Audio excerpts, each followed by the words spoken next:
Allah, yakni sholat subuh secara berjamaah.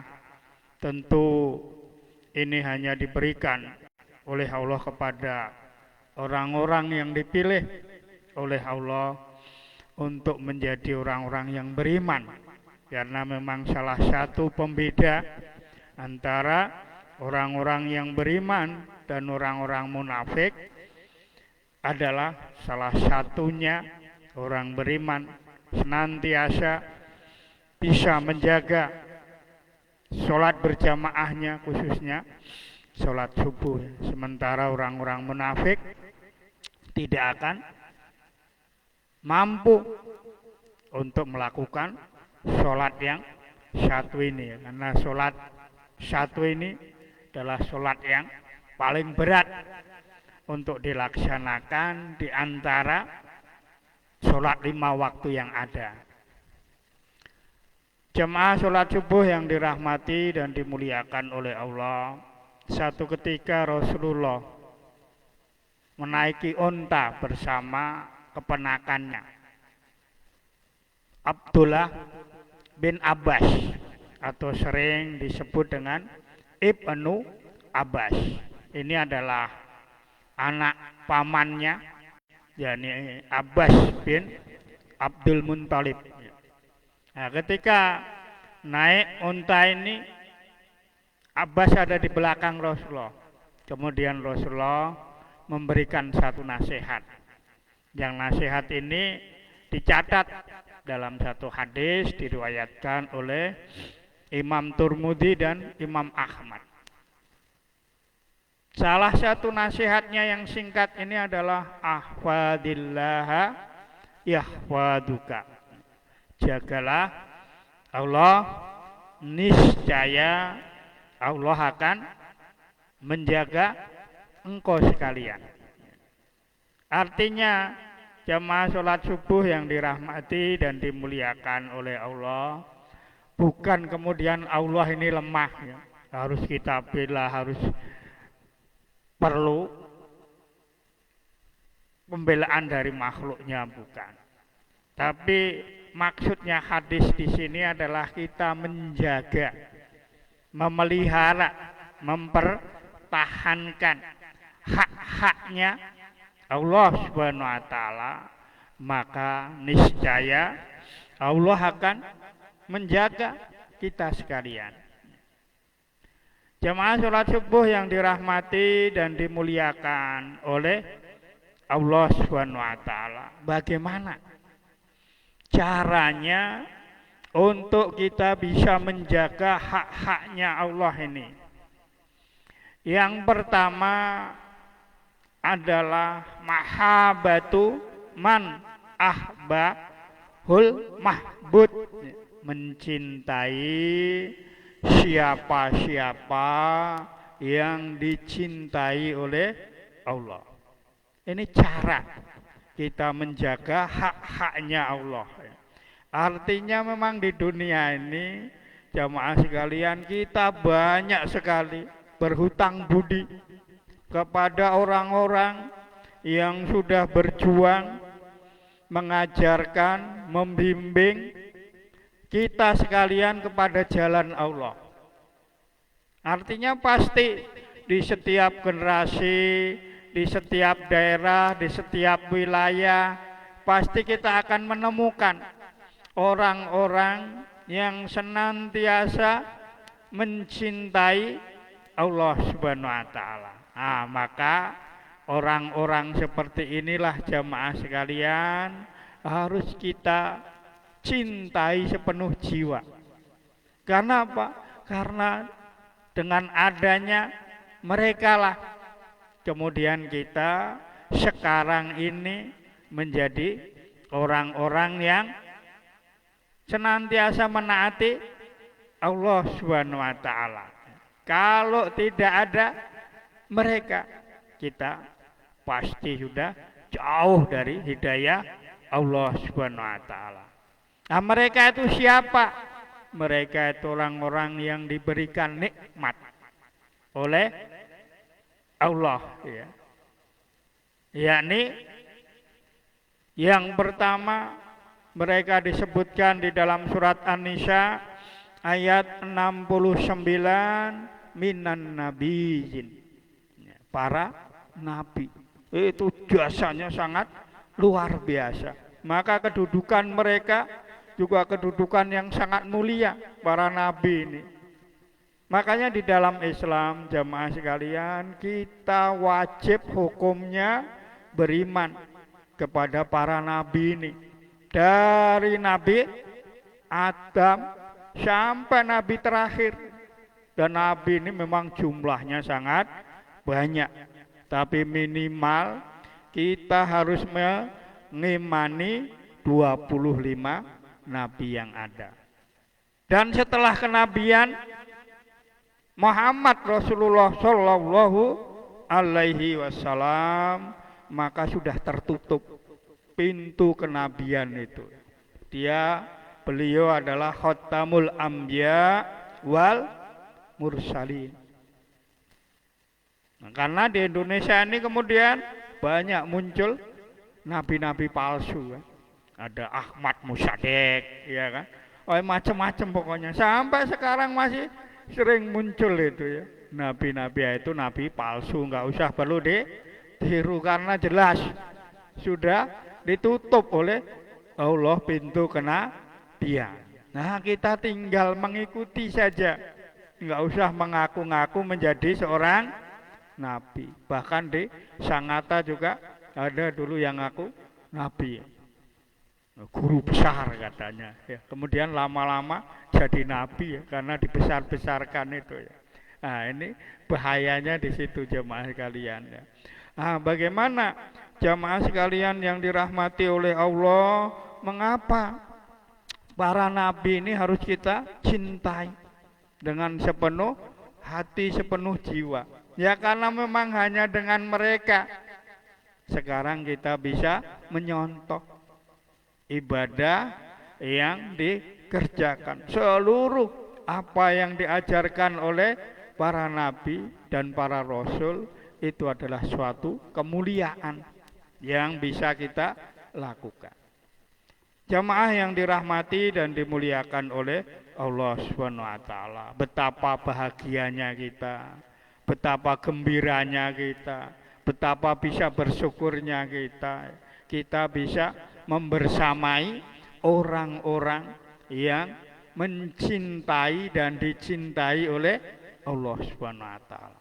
Makanya jamaah sekalian, di dalam Islam kita sangat dianjurkan, bahkan diwajibkan untuk senantiasa berkelompok, berjamaah, bersama-sama dengan orang-orang soleh ini. Karena apa? Orang soleh ini kata para ulama seperti penjual minyak wangi. Kalau toh kita tidak membeli minyak wanginya, maka kita akan tercium wangi. Ya, pasti disuruh nyoba-nyoba, walaupun kita nggak punya uang nih. Ada minyak wangi baru coba, nah, sedikit aja itu sudah menjadikan kita wangi. Artinya jemaah sekalian, ketika kita punya komunitas, punya orang-orang yang ada di sekitar kita, orang-orang baik, itu tentu pengaruhnya sangat luar biasa untuk menjadikan kita menjadi orang baik juga. Makanya Pak, kita nggak boleh membeda-bedakan orang baik. Wah, ini orang baik karena sepaham dengan saya harus saya cintai. Kalau ini orang baik tapi beda pemikiran saya, nggak saya cintai, nggak boleh. Semua orang baik, namanya orang kan, pasti punya sisi kelebihannya dan pasti punya sisi kekurangannya. Maka di situ oleh Allah dianjurkan ketika kita berkumpul dengan orang-orang baik, tugasnya dua kita. Watawa saubil hak, watawa saubis sober. Kalau ketemu orang baik, minimal kita diingatkan untuk senantiasa berbuat baik tentunya. Patuh tunduk kepada Allah. Yang kedua, disuruh bersabar. Ya karena memang ujian dunia ini banyak rintangannya, khususnya untuk baik ya. Baik itu rintangannya besar, karena musuhnya jelas. Minimal ada musuh-musuh pertama, orang-orang kafir yang tidak menyenangi ketika kita baik, ya maka dibikin suasananya kacau, chaos ya. Seperti negara kita sekarang ini ya. Mudah-mudahan ini tidak menjalar ke Kutai Timur ya. Wah, ini di daerah-daerah ngeri ini demo, tapi demo anarkis ya. Itu orang-orang buruk nggak boleh. Ya silahkan aja demo, nyampaikan pendapat, itu dilindungi undang-undang. Tapi Masya Allah ya, di Makassar 69 mobil dibakar. Kemudian ada yang sampai dibunuh itu. Ada seorang mahasiswa ya, yang meliput di situ demo, dikira intel. Dihajar sampai meninggal dunia. Sama polisi juga gitu, itu luar biasa. Dan ini sekarang berkembang kemana-mana. Di NTB juga, di Kediri, di Cirebon, semuanya hampir ya. Mudah-mudahan kita bisa menahan diri. Ini kan ada provokatornya. Ada orang-orang yang buruk yang ingin merusak kedamaian, persatuan, ketentraman negeri kita ini.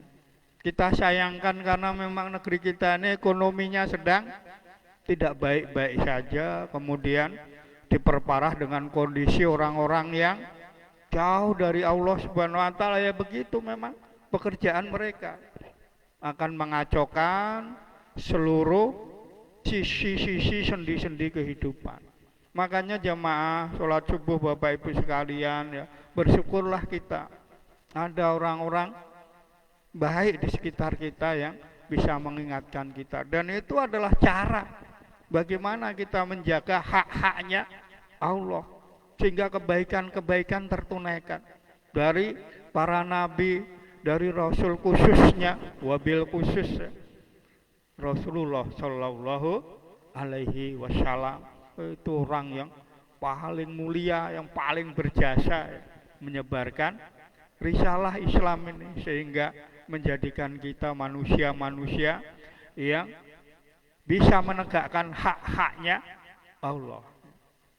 Harus kita contoh semua perilaku dari Rasulullah ini menjadi uswatun hasanah kita. Laqad kana fi Rasulillahi uswatun hasanah. Di dalam Islam, ketika kita menjalankan apa saja risalahnya, di dalamnya syariatnya, pasti ada contohnya. Mau sholat, shollu kama ra'aitumuni usolli. Sholatlah kata Rasulullah sebagaimana Rasulullah sholat. Maksudnya apa? Maksudnya ketika sholat jamaah ya jangan panjang-panjang, yang biasa-biasa saja. Kalau mau panjang, yang senang berlama-lama sholat, gunakan untuk sholat sunnah. Minimal di sholat malam, atau kalau yang pray sholat duha, nah itu kan bisa kita panjangkan sebagaimana kita mau. Jadi Bapak Ibu yang dirahmati dan dimuliakan oleh Allah, itu orang pertama yang harus kita cintai, yang harus kita lindungi, yang harus kita jaga nama baiknya para nabi. Walaupun banyak penyimpangan akhirnya, ada nabi-nabi tertentu yang dijadikan Tuhan. Siapa? Nabi Isa alaihissalam, Nabi Uzair. Nah, Nabi Uzair ini enggak tercatat dalam 25 nabi, tapi ini Tuhannya orang-orang Yahudi. Menganggap bahwa Uzair ini anak Tuhan, yang kemudian dipertuhankan oleh mereka. Ya, ini penyimpangan biasa, karena ada selain orang-orang kafir, musuh kita kan setan. Nah, setan ini yang biasanya punya provokasinya luar biasa untuk menyesatkan manusia. Jemaah sholat subuh yang dirahmati dan dimuliakan oleh Allah Subhanahu wa taala, siapa lagi yang harus kita cintai karena mereka mencintai Allah Subhanahu wa taala. Wasyidikin. Orang-orang yang sidik, orang-orang yang benar, orang-orang yang jujur dalam menegakkan agama Allah. Maksudnya jemaah sekalian yang dirahmati oleh Allah, dunia ini memang penuh warna. Makanya apa? Orang-orang sidik ini orang-orang yang luar biasa, orang yang hebat dalam membimbing manusia ini ke jalan Allah. Sidik maksudnya memang hatinya, seluruh jiwa raganya hanya dikhususkan untuk membela, membantu, menyelamatkan manusia dari godaan dunia ini. Karena banyak juga ya, ada dikatakan ya, orang-orang yang kelihatannya melakukan amalia-amalia akhirat, tapi sesungguhnya dia adalah sedang mencari kesenangan dunia. Ini hati-hati kita ya. Jadi kadang kita ini ya, niatnya ini yang harus diluruskan. Makanya apa yang kedua adalah penjaga risalah Islam ini agar hak-haknya Allah tertunaikan dengan baik adalah orang yang sidik. Sidik benar. Benar maksudnya benar hatinya, benar tujuan hidupnya, semata-mata wa ma umiru illa liya'budullaha mukhlishina lahuddin. Benar-benar punya jiwa hati yang ikhlas, memang pengen dunia ini dia jadikan lahan untuk benar-benar menjadikan bekal, mengumpulkan bekal sebanyak mungkin menuju akhirat. Itulah orang-orang yang syidik. Ada juga orang-orang yang kadzib, orang-orang yang dusta, seakan-akan dia melaksanakan peristiwa amalia-amalia akhirat, tapi tujuannya semata-mata untuk dunia. Tapi banyak juga orang yang kelihatannya melakukan amalia-amalia dunia, tapi sesungguhnya dalam catatan Allah dia sedang melakukan amalia-amalia akhirat. Nah ini orang-orang sidik. Dia dimanapun, kapanpun pasti punya tujuan yang mulia, punya tujuan yang lurus, punya tujuan yang memang semata-mata hidupnya ingin dia korbankan, ingin dia serahkan untuk Allah Subhanahu wa taala. Nah ini orang-orang seperti inilah yang harus kita jaga supaya hak-haknya Allah masih tetap tegak untuk bisa kita laksanakan di dunia ini. Yang berikutnya jamaah Bapak Ibu yang dirahmati dan dimuliakan oleh Allah Subhanahu wa taala, selain orang-orang yang syidik, yang berikutnya adalah para syuhada. Orang-orang yang pahlawan yang sudah menyebarkan risalah Islam ini, yang sudah mempertahankan Islam ini adalah para syuhada, orang-orang yang syahid dalam memperjuangkan Islam, para pejuang Islam ini. Maka banyak kita lihat ya, ada dai-dai kita yang sampai di pelosok-pelosok negeri. Walaupun bukan cuma dai saja yang ada di situ, ada misionaris juga ya. Nah tentu ini yang kita jaga adalah para pejuang kita ini. Ada yang berjuang dengan harta kita, khususnya untuk membela saudara-saudara kita di Palestina yang sekarang sedang mengalami duka, diblokade dia, dimatikan seluruh aliran listrik, air, tidak diberi akses apa-apa.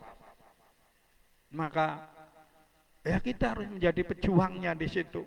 Kalau kita punya rezeki walaupun tidak banyak, ya kita kirimkan rezeki kita untuk saudara-saudara kita di Gaza, khususnya di Palestina. Nggak usah kita menjadi pejuang di sana ya. Kalau kita menjadi pejuang di sana, bukan malah membela, membantu, justru menjadi beban kita. Pertama, kita enggak tahu medannya sana. Yang kedua, kalau suruh memegang senjata, kita juga enggak bisa operasionalkan. Orang sipil seperti ini. Nah, makanya bagusnya kita membela mereka sebagai pejuangnya Allah ya dengan harta kita. Karena memang berjuang ini ada dua jalur ya. Bi angwalihim wa anfusihim. Nah, inilah orang-orang pejuang. Nah, mudah-mudahan kita walaupun tidak berjuang di Palestina, mudah-mudahan oleh Allah kita dimatikan menjadi orang-orang yang syahid. Minimal syahid fit dunya. Nah, kalau para syuhada ini yang benar-benar nyawanya diserahkan untuk membela agama Allah ini kan memang syahid fit dunya wal akhirah. Yang terakhir wasyolihin, orang-orang yang soleh. Ini penjaga hak-haknya Allah Subhanahu wa taala. Maka harus kita bergaul dengan mereka, banyak berinteraksi dengan mereka ya, karena orang-orang soleh ini akan sama-sama insya Allah bersama-sama kita untuk menuju surganya Allah Subhanahu wa taala. Jadi jemaah sholat subuh yang dirahmati oleh Allah, inilah cara satu yang harus kita lakukan ketika kita ingin menjaga Allah Subhanahu wa taala, tentunya menjaga hak-haknya. Maka kita harus mencintai orang-orang yang dicintai oleh Allah Subhanahu wa taala. Kemudian yang kedua, caranya mencintai apa-apa yang dicintai oleh Allah Subhanahu wa taala. Maksudnya apa jemaah sekalian? Maksudnya adalah kita melakukan apa-apa yang dicintai oleh Allah. Apa itu? Seluruh amal-amal kebaikan yang ada di dunia ini pasti dicintai oleh Allah Subhanahu wa taala. Makanya kita harus berusaha sungguh-sungguh untuk bisa menunaikan amaliyah-amaliyah yang sudah diajarkan oleh orang-orang soleh sebelum kita. Terutama amal-amal yang dikerjakan oleh Rasulullah. Makanya dulu Abdullah ibnu Mas'ud meriwayatkan satu hadis, ada para sahabat ini bertanya kepada Rasulullah, ayul amal ahabbu ilallah, amal apakah ya Rasulullah yang sangat dicintai, yang sangat disukai oleh Allah Subhanahu wa taala? Qala as-sholatu 'alal waqtiha. Dijawab oleh Rasulullah, adalah sholat pada awal waktunya, artinya tepat waktunya, secara berjamaah. Ini adalah amal yang dicintai oleh Allah. Makanya sesibuk apapun berusaha kita bersungguh-sungguh untuk menunaikan sholat ini berjamaah di masjid tepat pada waktunya. Maksudnya kalau sudah azan, segeralah kita menuju masjid, menuju rumahnya Allah. Saya lihat itu ya, banyak orang-orang saudara-saudara kita ya, yang mungkin keimanannya masih kurang, sehingga kalau sholat itu kayak disepelekan. Sudah adzan masih ngobrol. Saya lihat kalau sholat Jumat itu datang ya, bukan masuk ke masjid ya, duduk santai di teras itu. Khotibnya sudah nyampaikan khotbah, masih ngobrol, masih sambil ngerokok. Ini jamaah sekalian. Ini hal yang harusnya ya kita hindari yang seperti itu ya. Karena apa? Amaliyah ini amaliyah yang disyariahkan oleh Allah. Jumat itu tidak sembarangan ya. Sholat bukan sholat sembarangan. Bahkan ketika kita sudah masuk di masjid saja, kalau ada orang yang masih berisik ya, nah kita nggak boleh mengingatkan dengan kata-kata, paling cuma dengan isyarat saja ya. Mungkin gini atau seperti apa atau gini, karena kalau kita dengan isyarat nah itu terlarang karena mengganggu. Jadi jamaah yang dirahmati dan dimuliakan oleh Allah Subhanahu wa taala, ini apa-apa ini haknya Allah sholat ini. Mengapa disebutkan oleh Rasulullah paling pertama ya? Selain yang hal-hal yang lain, karena memang sholat ini menjadi cermin baik buruknya seseorang itu ada pada sholatnya. Maka ulama kita menasihati perbaiki sholat, maka Allah akan perbaiki kehidupan. Orang yang sholat bagus terjamin sudah pasti oleh Allah diberikan yang terbaik di dunia ini. Tentu yang terbaik itu bukan kemudian jabatan, harta kekayaan, karena justru itulah yang akan merusak sholat kita. Sholatnya yang paling rusak kan orang-orang yang punya jabatan tinggi ini berat untuk bisa sholat tepat pada waktunya. Bagaimana mau sholat tepat waktu? Banyak tamu, banyak urusan ke sana sini, mundar mandir dan lain sebagainya. Ya. Makanya harusnya pejabat itu punya tulisan seperti para pedagang itu. Kalau duhur itu ditulisi, mohon maaf istirahat sedang sholat. Harusnya bupati, ya pejabat-pejabat apalah, kantornya harusnya ada tulisan seperti itu. Ya. Jadi sebelum sholat kurang 15 menit sudah ditempel di situ. Jadi orang enggak masuk, kalau dibiarkan ya masuk terus. Tamu ini tamu yang bermacam-macam dari daerah-daerah yang enggak kenal sholat. Ya kan itu kan mengganggu kesibukan kita. Kalau saya bupatinya tak suruh nulisi itu pokoknya 15 menit disterilkan, ditulisi di kantornya itu seperti pedagang itu. Istirahat sedang sholat. Jadi kita mau membeli kan nggak bisa. Sedang sholat. Jadi orang paham. Sama bupati harusnya siapapun itu harusnya punya seperti itu. Karena apa? Ini amaliyah yang paling haknya Allah yang paling harus tertegak dalam diri kita. Yang kedua kemudian sahabat nanya lagi ya, setelah dijawab oleh Rasulullah, para sahabat ini masih nanya lagi. Kultu summa ayu. Kemudian apalagi ya Rasulullah? Qala birrul walidain. Kemudian Rasulullah menyampaikan, kemudian apa lagi Rasulullah? Ya, oleh Rasulullah dijawab, kemudian kamu berbakti kepada kedua orang tuamu. Ini haknya Allah juga. Artinya apa? Allah menciptakan orang tua kita seapapun kondisinya. Harus kita muliakan, harus kita hargai, harus kita hormati. Terutama yang masih hidup. Karena kita nggak bisa memilih. Ini sudah takdir Allah. Kalau kita bisa memilih, pasti sampean milih lahir dari Titik Prabowo. Begitu lahir jadi anak presiden. Atau lahir dari Iriana Jokowi. Ya.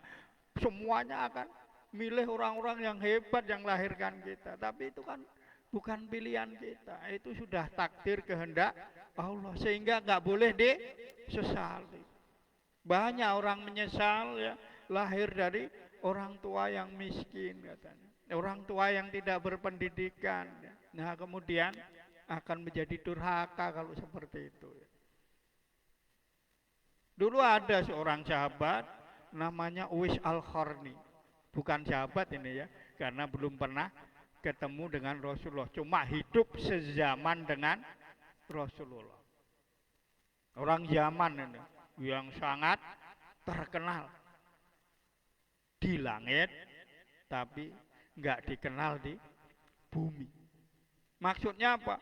Uwais Al-Qarni ini perjuangannya untuk memuliakan orang tua, nggak ada lagi yang bisa menyontoh untuk selamanya. Mengapa? Karena ibunya ini sudah tua renta. Dan ibunya itu punya keinginan satu, pengen berhaji. Nah, coba bayangkan orang tua renta, kalau sekarang ya banyak fasilitas yang bisa memudahkan. Kalau zaman Rasulullah dulu ya, jalannya saja dari Yaman sampai ke Mekah itu ya, ribuan kilo. Kendaraan ya paling ada unta. Kalau orang kaya bisa membeli kuda. Padahal apa? Uwais Al-Qarni ini cuma pengembala kambing. Orang miskin di kampungnya. Makanya begitu keinginan orang tuanya ini, ibunya sangat kuat untuk haji.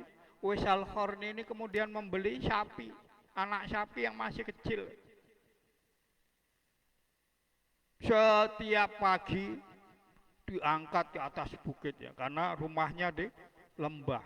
Nanti kalau sore bawa lagi turun ke kandang di samping rumahnya. Terus seperti itu ya, sampai sapi ini besar. Sampai orang-orang mengatakan ini orang gila. Sapi kan bisa jadi naikkan itu, sambil ditarik pakai tali.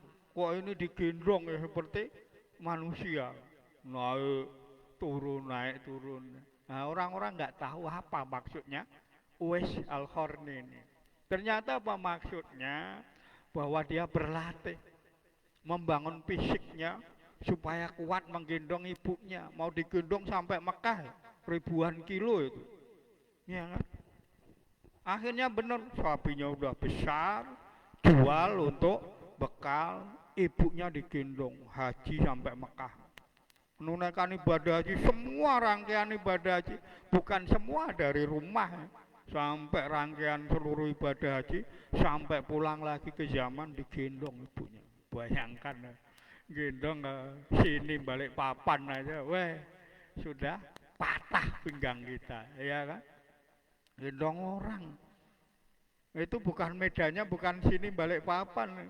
Medan padang pasir seperti itu. Kalau zaman ke Mekah ya kira-kira 2 kali PP. Balik papan PP, balik papan PP, baru setara mungkin. Ribuan kilometer kalau zaman lu satu negara ke negara Mekah lagi, Arab Saudi sekarang. Nah ini jamaah sekalian, makanya apa? Ketika beliau meninggal, orang-orang di Yaman itu ya karena nggak kenal siapa mayat siapa, jadi yang datang orang-orang kampung itu ya orang-orang sekitar aja. Tapi apa? Mereka kaget.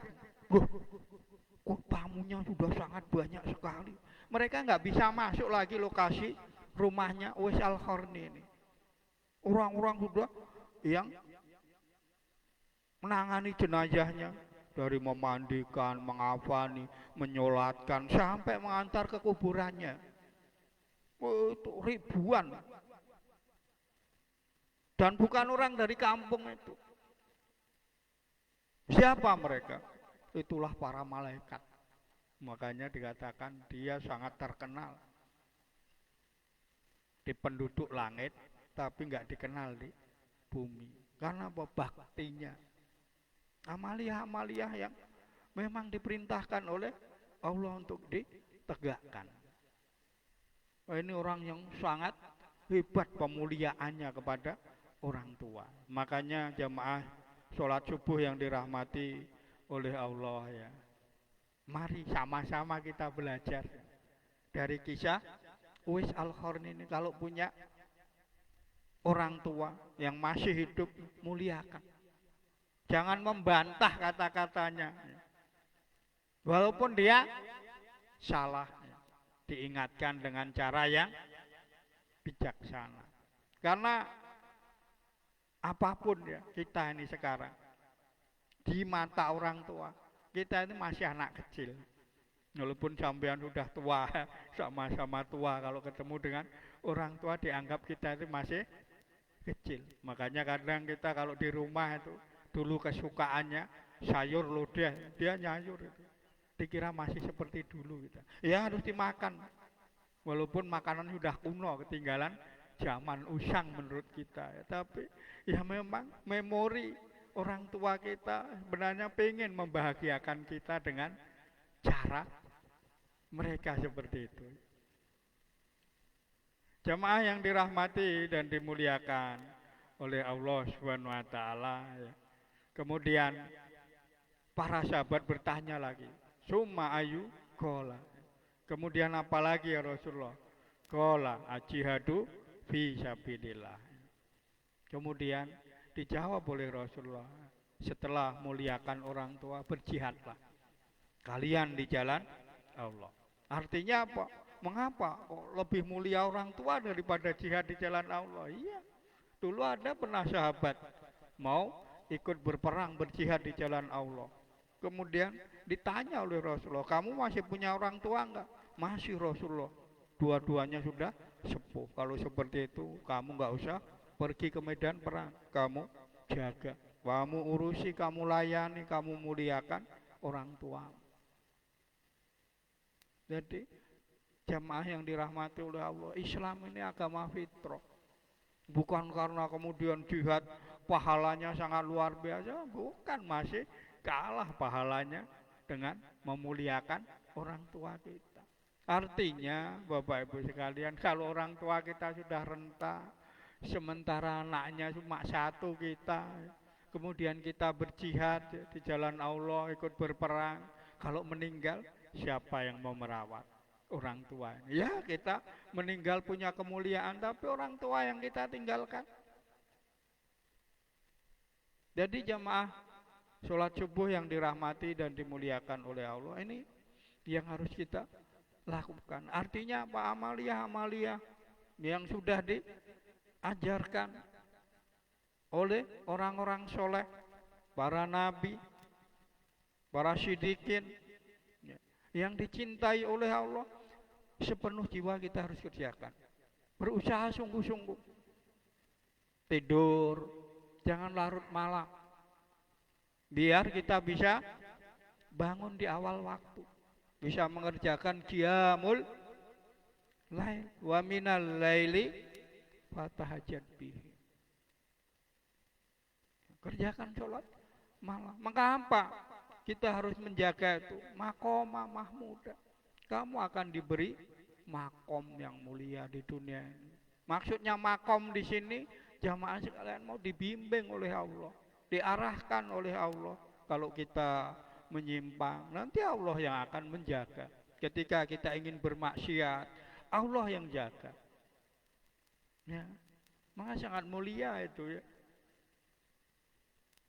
Kalau kita punya kesempatan puasa, ya minimal kerjakan Senin dan Kamis. Karena ini adalah apa-apa yang dicintai oleh Allah Subhanahu wa taala, jemaah sekalian. Masih ada dua hal lagi. Dua itu kebalikannya dari yang dua tadi. Yang ketiga, bencilah siapa-siapa yang dibenci oleh Allah Subhanahu wa taala. Artinya kita harus bisa membedakan mana orang-orang yang perlu kita akrab ria dan mana orang-orang yang kita jaga jaraknya. Orang-orang yang jauh dari Allah, yang tidak komitmen melaksanakan perintah Allah, boleh kita bergaul tapi dijaga jaraknya. Karena apa? Itu kata para ulama seperti kita bergaul dengan pandai besi yang meluluhkan besi dengan arangnya itu. Kita bergaul dengan mereka itu, ya walaupun kita tidak melakukan pekerjaan yang mereka lakukan. Tapi imbasnya, efeknya, kita pasti akan kena kotoran yang ada di pekerjaan mereka. Sama kita bergaul, apalagi akrab dengan orang buruk, dan nanti kalau dia melakukan keburukan, pasti nama kita juga tercoreng kena. Makanya berhati-hati bergaul itu, memilih pergaulan itu harus selektif. Utamanya anak-anak kita. Anak itu kan pasti, kata Umar bin Khattab, kalau kamu mau melihat seseorang, lihat siapa teman akrabnya. Maka berhati-hati jamaah sekalian ya. Lihat kondisi teman kita ini bergaul dengan siapa. Anaknya siapa. Perilakunya sehari-hari seperti apa. Minimal harus terdeteksi itu. Jangan kemudian kita menyesal ya. Dulu ada anak murid saya. Pinter itu di Waho itu. Kagum saya. Pinter sekali dulu. Kuliah di Unmul akhirnya masuk. Kemudian di Unmul dia ada beasiswa ke ITB, Institut Teknologi Bogor, ikut tes di sana, masuk juga. Akhirnya ke Bandung dia. Teknik apa lupa ya, tapi jurusan teknik apa gitu. Terkenal jurusannya. Cuma kemudian hanya bisa bertahan 2 semester. Di semester ketiga dia sudah salah pergaulan. Akhirnya apa? Mengkonsumsi sabu-sabu narkoba. Sehingga di semester 3 ini sudah nggak mau kuliah lagi. Nah, orang kalau sudah kena narkoba, otaknya sudah nggak bisa jalan lagi. Secerdas apapun, orang pasti sudah lemah akhirnya. Akhirnya pulang dia di DO dia. Nggak bisa melanjutkan, pulang ke Waho. Sekarang kasihan orang tuanya tokoh, banyak tanahnya ya habis karena dijuali. Dan sekarang seperti orang stres, kadang melamun sendiri, lama tertawa sendiri. Wah, insya Allah ya, ini orang pilihan di Waho dulu. Hebatnya orang ini, pinternya kalau eksak itu luar biasa. Tapi itulah, karena salah pergaulan maka hancur hidupnya. Dan banyak orang-orang seperti itu jamaah sekalian. Orang-orang yang baik awalnya, tapi karena salah gaul itu jadi rusak. Makanya berhati-hati. Bisa memilih dan memilah. Kadang ada yang lucu, pengajian seperti ini dibubarkan, dilarang, nggak boleh pengajian, nggak izin lagi. Wah. Tapi kalau gereja Natalan dijaga, pakai seragamnya, loreng-loreng. Ini apa? Ini orang nggak bisa memilah, memilih siapa teman, siapa kawan.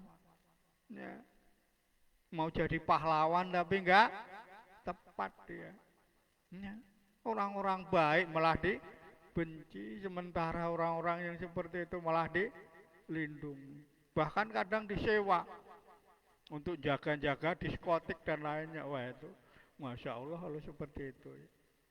Nah ini jemaah sekalian ya. Dan yang terakhir, ketika kita ingin menjaga hak-haknya Allah, maka bencilah apa-apa yang dibenci oleh Allah. Karena hakikatnya menegakkan haknya Allah itu kan 2 aja. Mengerjakan perintah-perintahnya dan jauhi larangan-larangannya. Apa-apa yang dilarang oleh Allah jangan dikerjakan. Apapun bentuknya. Makanya ketika kita mengerjakan sesuatu, kita harus mengevaluasi diri. Oh, ini merugikan orang lain enggak? Karena merugikan orang lain itu dilarang oleh Allah. Oh, ini kira-kira akan menjebak kita enggak kepada kemaksiatan? Karena setan itu punya jalur, 2 jalur untuk menyesatkan kita manusia. Yang pertama, setan akan sesatkan manusia ini, terutama yang baik-baik ini dengan jalur subhat, yang remang-remang. Kita nggak mungkin digoda langsung dengan perbuatan-perbuatan yang mungkar yang dilarang oleh Allah. Tapi setan masuk yang remang-remang, yang abu-abu ini. Boleh atau tidak? Boleh apa tidak? Nanti kalau sudah masuk di situ, baru setan akan tarik kepada perbuatan-perbuatan yang dilarang oleh Allah. Ini pintu masuk subhat ini. Makanya banyak kan orang-orang yang mendepositokan uangnya di bank-bank konvensional. Ini kan masih remang-remang, walaupun sebenarnya bukan remang-remang. Itu sudah jelas ya, riba itu dilarang. Tapi betapa banyaknya manusia muslim, mukmin ya, yang masih menginvestkan uang-uangnya di bank konvensional itu. Mengapa enggak di bank syariah, katanya sedikit depositonya Ustaz, pembagian hasilnya sedikit. Nah ini banyak hal ya, itu salah satu aja contoh syubhat. Yang kedua, manusia akan dijerumuskan oleh Allah lewat jalur syahwat. Maksudnya apa? Nah kita kan punya potensi untuk terjerumus. Makanya banyak-banyak orang-orang baik itu jatuh namanya karena syahwatnya. Ada di pondok pesantren kilo 3 itu ya, berapa waktu yang lalu ditangkap oleh polisi karena melecehkan santriwatinya, kiainya itu, ustadznya itu ya. Bisa aja setan kan pintar menjebak, yujinalinasi ubus syahwat minan nisa ya, gunakan itu. Makanya banyak orang-orang karirnya runtuh. Ini Ridwan Kamil juga sedang hadapi masalah seperti itu kan. Dan ya, dan alhamdulillah sudah clear ya negatif. Kalau positif, wah itu mencoreng citra umat Islam juga. Karena Ridwan Kamil ini seorang arsitek masjid yang sangat luar biasa. Dan seorang muslim lagi, tentu itu adalah saudara kita. Bapak Ibu yang dirahmati dan dimuliakan oleh Allah, ini 4 hal ya untuk kita bisa menjaga Allah.